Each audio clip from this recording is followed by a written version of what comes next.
Hello దోస్తులు. ముందుగాల అందరికీ కార్తీక పౌర్ణమి శుభాకాంక్షలు. సో, పొద్దుగాల లేవగానే మంచు మాత్రం మామూలుగా పడతలేదు. దూల తీరిపోయింది. సో, మనం కార్తీక పౌర్ణమి రోజు పొద్దుగాల లేవగానే స్నానానికి మాత్రం ఉసిరాకు, ఉసిరికాయతో నూరిన మిశ్రమాన్ని ఒంటికి రాసుకోవడం మంచిదని మన పెద్దోళ్ళ ముచ్చటన్నమాట. సో, స్నానం అయిపోయేసరికి మా అమ్మ అయితే మంచిగా దేవుని దగ్గర పూజ మొత్తం కంప్లీట్ చేసింది.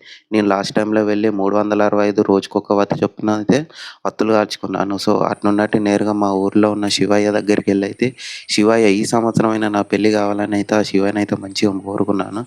సో, అట్నుండటి షాప్‌కెళ్ళి షాప్‌లో కూడా పూజ చేసి, సో, ఇయాల జాతర కాబట్టి మనకు కొబ్బరికాయలు, ఊదుబస్తీలైతే అమ్ముడుపోతది.